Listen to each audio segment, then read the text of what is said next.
हाँ, तो हमारा प्रश्न है कि पहला इनाम जो है वो दूसरे इनाम के मूल्य का 5/6 भाग है और तीसरा इनाम जो है वो दूसरे इनाम का 3/2 हिस्सा है।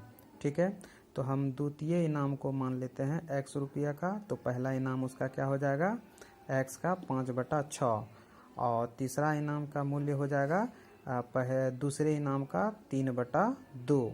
ठीक है, तो 5 गुना x हो गया 5x/6 और 3 गुना x गुना 3/2 बराबर हो गया 3x/2।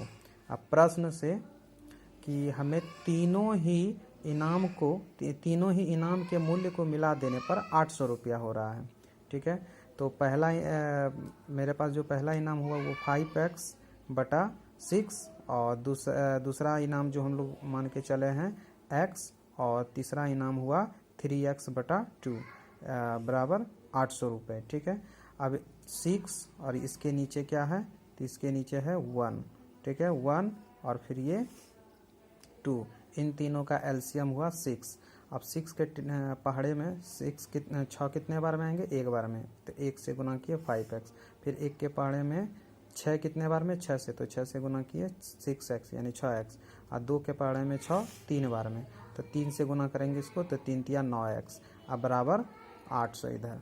अब इस 6 को इधर लेके जाएंगे, तो ये पहले इसको जोड़ लिया गया है, तो 5 6 5 11, 11 और 9 20x। अब इस 6 को इधर लेके आएंगे तो इधर भाग में है, तो इधर आने के बाद 800 से गुना हो जाएगा।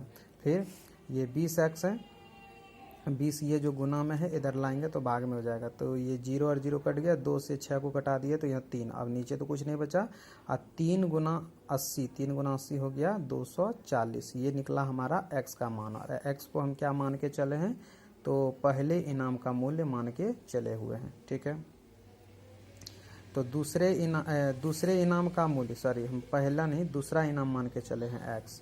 तो दूसरा इनाम जो हुआ वो हुआ 240 रुपये का। पहला इनाम दूसरे इनाम का 5/6 भाग है, तो 5/6 से गुना किए निकला 200, यानी पहला इनाम हुआ 200 रुपया का।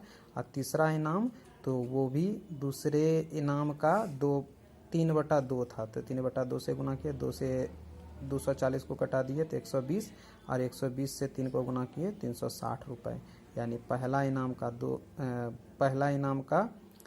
200 रुपया, दूसरा इनाम का 240 और तीसरा इनाम का 360 रुपया।